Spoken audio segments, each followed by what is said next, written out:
Vou explicar um pouco sobre o que é a CNT. Então, nós somos o Sistema Transporte, que representa todas as empresas do setor de transporte do país. Nós temos o lema que o transporte move o Brasil. Então, isso que foi falado aqui, que a gente não mostra a relevância do setor transportador. Ele é sempre falado pela CNT, pela Confederação, dessa relevância e da importância de que o transporte não para, ele realmente movimenta o Brasil. E dentro do Sistema Transporte, nós temos 3 grandes instituições. A CNT, Confederação, que representa os empresários do setor de transporte, o SESC-Senat, que faz esse atendimento à saúde e à educação do trabalhador do setor de transporte, e o ITL, que faz uma educação executiva aos empresários do setor. Nós representamos hoje mais de 160 mil empresas que empregam diretamente 2,5 milhões e meio de empregados. Representamos 28 federações, 5 sindicatos nacionais e 22 entidades associadas. E essa defesa dos interesses do transportador é feita mediante articulação com os 3 poderes e com análise técnicas e setoriais de estudos elaborados pela diretoria executiva, da qual eu faço parte. Então, entrando, enfim, no tema, eu vou começar essa apresentação fazendo uma viagem ao tempo, falando um pouco do que é a transição. Então, o que é a transição? O dicionário traz para a gente que a transição é justamente esse processo, o período de mudança. E a mudança gradativa ao longo de um estado ou condição, ao longo de um tempo. E, com isso, eu volto lá para 1990, em Nova York, onde o transporte era feito basicamente por cavalo. Não era uma tecnologia muito eficiente. O cavalo ele era lento, não era tecnologia muito boa, mas, para a época, quando tínhamos apenas máquinas movidas a carvão, ele se mostrava muito eficiente. Ele tinha o triplo da energia em relação a uma máquina movida a carvão. Ele gerava muito emprego. Você tinha que ter emprego em estábulos, tinha que ter emprego para produção de alimento, para treinar esses animais, veterinário, limpadores de ruas e estradas. O cavalo ele era muito ágil e articulado para transitar tanto nas áreas rurais quanto nas áreas agrícolas. E transitava muito bem em rodovias que não existiam na época, aquelas estradas de terras que eram ruins. Então, era fácil você transitar tanto no cavalo, sem a charrete, sem a carroça, somente no cavalo, ou mesmo ele com a carroça acoplada. Em 1840, tinham cerca de 4 milhões somente na América do Norte de cavalos. Que essa relação para a população era de um cavalo para 4, cerca de um cavalo para 4 pessoas, 4,5 pessoas. Em 60 anos, essa quantidade de cavalos aumentou, porque todo mundo começou a utilizar o cavalo como forma de mobilidade. Então, a proporção, apesar de ter caído de um cavalo para cada 3,5 habitantes, a quantidade de cavalos aumentou. E isso começou a se expandir também pelo mundo. Então, ao longo do mundo, muitos cavalos eram utilizados. Em Londres, existiam mais de 11 mil táxis movidos a cavalo.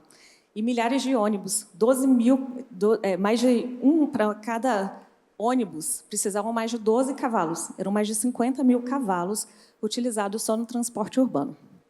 Só que o cavalo não tinha só coisas positivas, fatores positivos, tinham também fatores negativos. Estimavam que o cavalo, naquela época, geravam acidentes semelhantes ao que ocorre hoje com os veículos, com os automóveis. Ele também despejava muito dejeto nas vias. Um cavalo só despejava de 10 a 25 quilos de estrume por dia nas ruas. Essa tonelada de estrume ela tinha que ser triturada, pulverizada, e esse pó atraía diversos roedores, moscas, o que gerava a problemas sanitários e de saúde graves. Em 1880, estimavam que 15 mil cavalos morriam na rua por ano, ou seja, 41 cavalos por dia. E os cavalos morriam e eram deixados ali na estrada. Em 1900, precisavam só em Nova York, voltando lá para Nova York, tinham que se alimentar mais de 100 mil cavalos. E esses 100 mil cavalos deixavam mais de 1.000 toneladas de esterco de cavalo por dia. Ou seja, problemas sanitários e problemas ambientais. Essas foram imagens que eu consegui ali, que retratam essa época. Então, os cavalos morriam, os donos ficavam ali apegados ao cavalo, os cavalos eram mortos, não tinham onde ser levados, e eles ficavam ali nas ruas. Então, essa era a situação de Nova York e de Londres nesse período da década de 90. O jornal de Londres, o Londrino Times, na época, estimava que, se continuasse somente com cavalos, a quantidade de estercos na rua chegaria a uma altura de 3 metros. E quem morasse no segundo andar das casas morreriam soterrados. Então, diziam-se na época que as pessoas não queriam cavalos mais rápidos, elas queriam... Não preciso de completar a frase, né? Então, assim, isso é a frase que dizem que o Ford não falou, mas era a grande motivação dele para fazer essa transição, essa primeira transição energética. E essa transição se deu de uma forma muito rápida. Então, antes mesmo de 1930, já tinham no mundo mais de carros, mais de automóveis do que cavalos. Aqui essa foto retrata bem isso, essa foto é bem utilizada, porque aqui é Nova York e em 1900. Vocês conseguem ver um carro aí? O carro está bem ali, o único carro existente na época. Essa já é Nova York em 1913. Você já não vê mais cavalo, somente carros. Então, a transição ocorreu muito rápido, motivada por uma grande pressão ambiental. Então, tinha que se reduzir tanto a quantidade de cercos, a pressão de a saúde pesava muito ali naquela época. Tinham novas tecnologias surgindo neste movimento. Então, era tanto veículo a combustão como se tinha veículos a carvão também na época, que era essa disponibilidade de outras fontes energéticas. E a combustão passou, então, à frente. 100 anos depois, chegamos aonde? Essa imagem é uma imagem do Rio de Janeiro em 2023, mas poderia ser a imagem de São Paulo, Recife, Belo Horizonte, Brasília, que era uma cidade que é onde eu moro e que tinha pouco trânsito, e hoje nós vivemos também essa realidade desse conflito urbano muito frequente. E essa quantidade de veículos geram também externalidades, agora no nosso presente. Isso daqui foi a enchente do Rio Taquari em 2023. Em contrapartida, a região norte do nosso país estava enfrentando uma seca. Isso é 2023. Nós esperávamos que esses fatores climáticos parassem em 2023. E em 2024, nova enchente no Rio Grande do Sul, a enchente do Rio Guaíba, e nova seca na região norte do país. Então, de novo, o transportador cercado dessa grande pressão ambiental. E nós somos tão pressionados porque nós representamos 22% das emissões produzidas aqui no Brasil. E quando a gente olha esses 22%, olhando aqui o total, o setor rodoviário, como foi mostrado aqui pelo Henry da Anfávia, ele corresponde a quase 99% dessas emissões que são produzidas pelo setor de transporte. Fazendo a mesma comparação do cavalo, em 2015, nós tínhamos 96 milhões de veículos somente aqui no Brasil. E olha que nós somos a sexta maior frota de veículos do mundo. Então, tínhamos um veículo para 2,5 pessoas. Em 2024, a proporção diminuiu, só que a quantidade da frota continua aumentando. Então, de 2015 para 2024, a frota aumentou cerca de 35%. A relação per capita diminuiu, mas nós continuamos com frotas crescentes, provocando congestionamento e diversas outras externalidades. Ou seja, voltamos para o mesmo patamar, uma nova etapa de transição provocada por grande pressão ambiental, por surgimento de novas tecnologias e pela disponibilidade de fonte energética. Hoje, nós estamos num momento muito mais, vamos dizer assim, mais fácil. Nós temos várias disponibilidades de fontes energéticas, diferentemente do que aconteceu no início do século passado. Hoje, como foi já retratado aqui nesse painel, nós estamos como alternativas o biometano, que é um gás produzido por biomassa, pode ser produzido até do lixo. Então, acho que a utilização do biometano poderia ser assim, uma grande motivação ambiental, né? Você resolve 2 problemas em uma única fonte energética. Temos a opção da eletromobilidade, do hidrogênio verde, o hidrogênio renovável, e do diesel verde. Trazendo uma comparação bem rápida aqui, em relação, primeiro, à redução dos gases de efeito estufa, e aqui pegando sempre, gente, para quando eu falo de redução, considerando do poço até a roda, ou seja, desde a hora da fabricação, ali da construção de usinas. Então, por isso que o biometano chega a reduzir 64% das emissões em relação ao gás carbônico. Se eu considerar somente o gás, ele chega a cerca de 95%. Mas aqui eu estou considerando também a construção de uma usina para produzir o biometano. Por isso que, quando eu considero do poço à roda, ele chega a 95%. Eletromobilidade e hidrogênio renovável, hidrogênio verde, se você considerar só escapamento, ele teria emissão nula. Mas, considerando também do poço à roda, a eletromobilidade reduz cerca de 85% as emissões em relação ao ao veículo movido ao diesel, e o hidrogênio verde, 87%. Enquanto o diesel verde, que tem a grande vantagem de ser drop-in, ele reduz cerca de 64%. O drop-in, para quem não conhece o termo, é um combustível que é produzido também de biomassa e que poderia ser utilizado nos veículos tradicionais. Essas tecnologias também permitiriam a redução de ruídos. Hoje, o biometano e a eletromobilidade são os que têm uma autonomia inferior ao diesel convencional. E o custo para essa tecnologia ele ainda é bastante alto quando a gente se compara com um veículo tradicional. E o BNDES disponibiliza linhas de créditos para todas essas, para todo transportador que queira adquirir veículos de fontes energéticas renováveis. Então, passando um pouco do que está acontecendo no mundo, o Henry falou um pouco aqui antes de mim. Os Estados Unidos, a União Europeia e a China são quem estão encabeçando novas tecnologias. E a motivação para a redução da emissão de gases de efeito estufa, às vezes, dependendo do país, ela não é só uma motivação ambiental. Então, os Estados Unidos estão com a meta de redução de 50% a 52% das emissões até 2030, considerando como ano base as emissões de 2005, e neutralidade das emissões até 2050. A Europa está com a motivação de redução de 55% das emissões até 2030. E a Europa tem uma motivação muito embasada não só em pautas ambientais, como na retirada, na dependência, ela se livrar da dependência tanto do gás quanto do combustível fóssil da Rússia. E a neutralidade das emissões na Europa até 2050. E a China, ela pretende atingir o pico de emissões até 2030. A China aqui tem uma particularidade, porque o crescimento dela se deu há 20, 30 anos atrás, onde ela começou a crescer muito, e ela já começou a crescer investindo em tecnologias mais limpas. Então, ela pretende emitir o pico de emissões, alcançar o pico de emissões antes de 2030 e a neutralidade até 2060.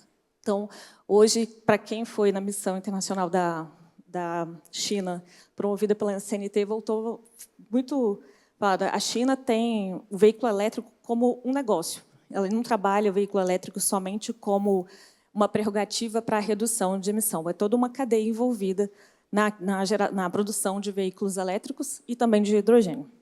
Então, aqui só um comparativo de como a quantidade de veículos que estão sendo disponibilizados, que estão sendo já utilizados no mundo com essas novas fontes energéticas. Então, quando a gente olha para esse lado daqui do gráfico, percebe-se que a China concentra grandes quantidades de veículos movidos tanto a veículos elétricos como também movidos a hidrogênio, enquanto Europa e Estados Unidos concentram veículos, a produção de HVO.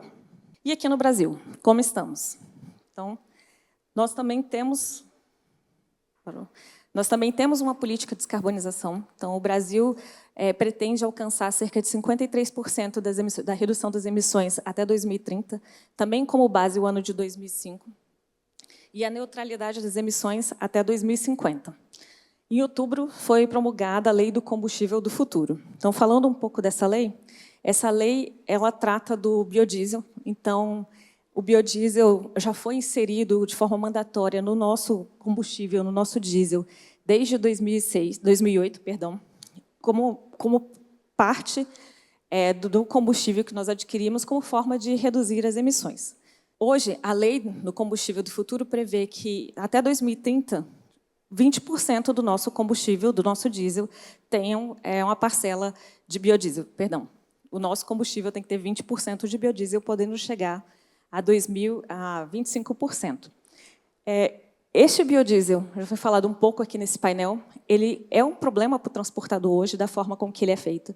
Então, em 2021, quando tivemos um pico de 13% do biodiesel, da mistura, 13% da mistura do diesel era de biodiesel, os transportadores começaram a ligar para a CNT e reclamar da condição do combustível. Esse biodiesel gerava muito problema. A CNT fez uma pesquisa à época, mais de 700 transportadores responderam.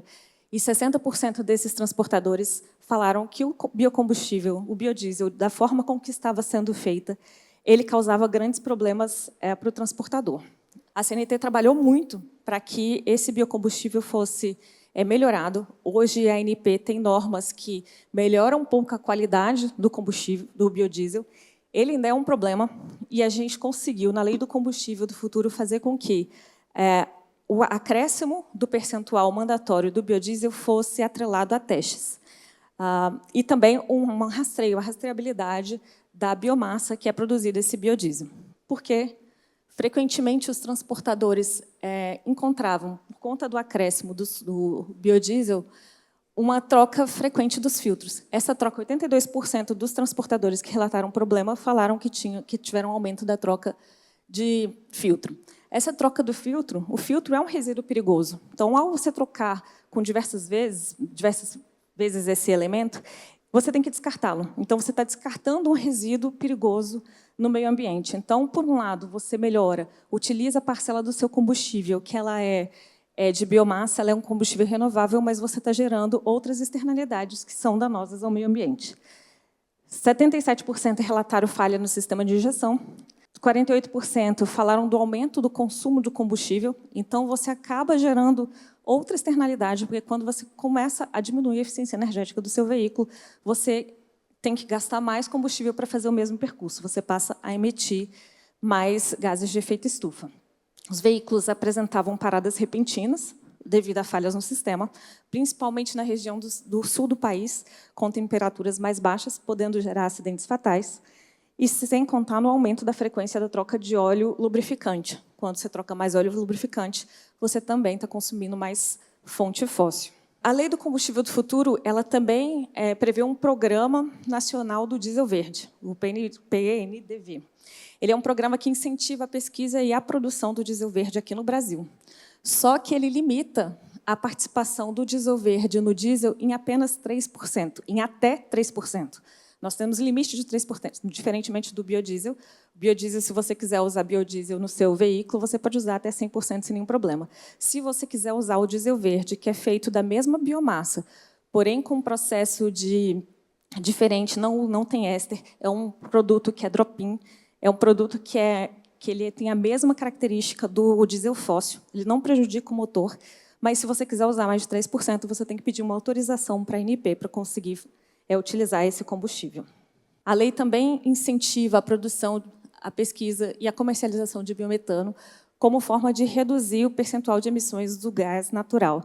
Então, você utiliza o biogás, o biometano, para reduzir essa pegada de carbono na cadeia de produção de gás. Esses percentuais de redução de emissão ele será definido ainda pelo Conselho Nacional de Política Energética, ele não está definido na política do combustível do futuro. Ainda como desafio enfrentado aqui pelo transportador, nós temos desafios em relação ao planejamento. Eu acho que todo mundo que é transportador já enfrenta isso na prática. Nós temos problemas relacionados à infraestrutura, à falta de planejamento em todas as etapas do processo da cadeia do setor transportador. E nessa parte de combustível também não é diferente. Nós estamos vivendo, principalmente o setor urbano, o transporte urbano, vou falar como uma imposição, mas uma política na tentativa de reduzir as emissões de gases de efeito estufa ao meio ambiente. As prefeituras incentivam a renovação da frota por ônibus elétrico.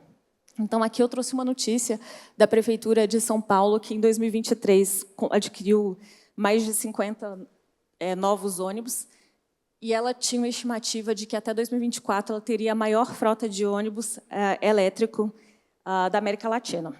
Porém, essa política esqueceu de combinar, o transporte acabou ficando descasado da geração de energia. Então, a notícia desse ano, acho que agora em outubro, quem é aqui de São Paulo, que também não acompanhou com muita frequência, a questão dos apagões que têm ocorrido aqui na região de São Paulo.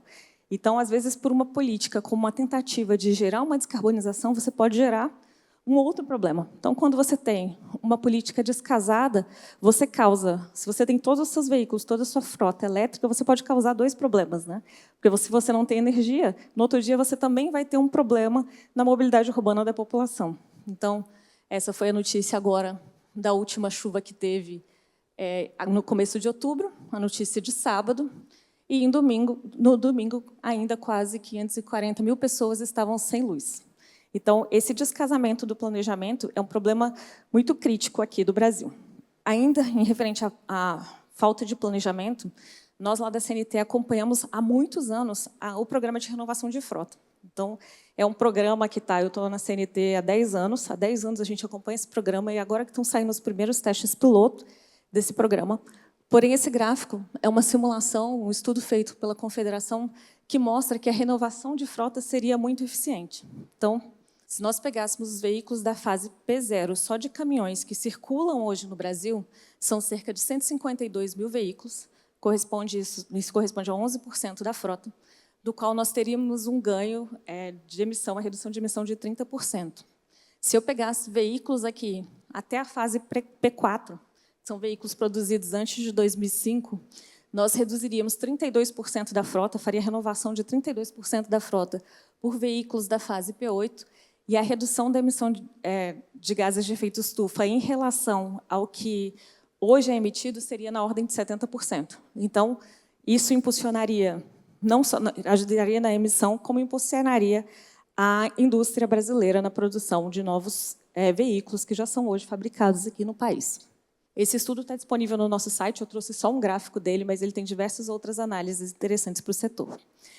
Bem, já indo para o final da minha fala, acho que a gente não pode falar só para tentar reduzir as emissões dos efeitos estufa no Brasil, pensando somente na troca de veículos, na transição energética. Nós temos também que pensar na intermodalidade, que é também outro fator da falta de planejamento aqui do Brasil. Nós somos um país que transporta majoritariamente as cargas por rodovia, então 64%, quase 65% das nossas cargas, elas são transportadas por rodovia. É um transporte que, às vezes, você tem que atravessar o país com carga agrícola, que poderia ser facilmente realizado por ferrovia ou por hidrovia, onde é viável, e nós não temos esse equilíbrio entre as modalidades do transporte, com aquele tipo de veículo que ele é mais eficiente para fazer isso. Se não bastasse, as rodovias por onde são transportadas cerca de 64% das nossas cargas, somente 12% delas são pavimentadas. Para piorar ainda a situação, desses 12%, a CNT realiza uma pesquisa anual. Nós vamos lançar em breve o resultado de 2024, esse resultado é do ano passado, no qual, dos 213 mil quilômetros pavimentados, nós avaliamos uma extensão de 111 mil quilômetros, sendo que 67,5% dela foi classificado como regular, ruim e péssimo. Então, só 7,9% foi classificado como ótimo. Somente por conta do estado ruim do pavimento das rodovias, os transportadores gastam de forma desnecessária cerca de 1,14 bilhão de litros. Ou seja, é como se vocês tivessem pago tudo isso, que dá cerca de 7 bilhões de reais, para nada. Foi jogado fora. Vocês gastam só por conta da ineficiência do pavimento. Esses 1,4 bilhão emitem mais de 3 milhões de toneladas de gás carbônico equivalente. Então, quando você faz um trabalho para manter a nossa rodovia ou para equilibrar o transporte de carga, a matriz de transporte de carga, isso estou falando somente de transporte de carga, eu também contribuo com a redução da emissão dos gases de efeito estufa. Então, a CNT, além de trabalhar com toda essa pauta na transição energética, de trabalhar nessa pauta de investimento em infraestrutura rodoviária, nós também temos, há 17 anos, um programa chamado Despoluir. Para quem é do transporte rodoviário, que não conhece o programa Despoluir, basta entrar no site e pedir uma avaliação. Esse programa, ele quer contribuir com o setor de transporte para ele ser cada vez mais sustentável, justamente por conta do peso, por utilizarmos um combustível muito fóssil e emitimos muito poluente. Então, ele tem 3 linhas de ação. A primeira delas é a avaliação veicular ambiental, onde nós já avaliamos 4 milhões de aferições ao longo desses 17 anos. O que é essa avaliação veicular ambiental? Um técnico de Despoluir vai até uma garagem de uma empresa ou até um autônomo e avalia como é que está a opacidade da fumaça que está sendo emitida para aquele veículo e emite um laudo, caso o veículo seja reprovado, para que as empresas consigam deixar de emitir esses gases de efeito estufa. Então, essa linha de ação já atendeu mais de 55 mil transportadores. Outra linha de ação, ela é mais recente, é a avaliação da qualidade do diesel. Então, para as empresas que têm armazenamento do diesel, um técnico do Despoluir vai lá e avalia a qualidade desse diesel, para que o transportador, ao colocar esse diesel no caminhão, ele não esteja carregando borras e impurezas. E uma linha de ação, é uma linha nova, nós estamos ainda no projeto piloto, é o SWOT, que é o Serviço de Orientação Ambiental ao Transportador, que é um serviço que visa dar uma consultoria às empresas do setor de transporte, para que elas fiquem adequadas às normas ambientais, legislações, regimentos ambientais. Então, tudo isso com o intuito consultivo de deixar o transportador cada vez realizando um transporte mais sustentável. Então, para concluir, nós da CNT entendemos que não tem como trabalhar somente com uma única fonte energética. Nós temos que trabalhar com uma matriz de transporte equilibrada, matriz energética equilibrada. Não vai ter uma solução única. Nós não vamos trabalhar somente com veículo elétrico, somente com biometano. Tem que ter a diversidade das fontes energéticas. Nós temos que prestar atenção no que está sendo testado e produzido no mundo. Então, hoje, o Brasil está trabalhando muito numa política voltada ao biodiesel e aos veículos elétricos, e indo, às vezes, na contramão do mundo, que está olhando não só para a eletrificação, mas também como HVO e, principalmente, para o hidrogênio renovável. Nós, lá no CNT, temos um grupo de trabalho para entender qual que é a melhor alternativa para cada modalidade e para apoiar o transportador no entendimento de onde ele deve direcionar esse investimento, porque é um investimento muito alto a aquisição de um novo veículo e as incertezas são muitas. Então, nós estamos trabalhando, se vocês quiserem participar do grupo, pode entrar em contato comigo.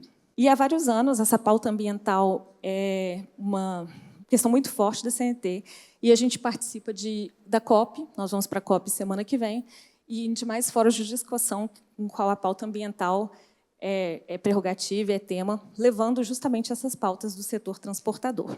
Era isso, gente. Se vocês estiverem interessados em qualquer informação da CNT, trabalhos, pesquisa, vocês podem acessar esse QR Code, fazer o cadastro, que vocês recebem diretamente no WhatsApp ou no e-mail.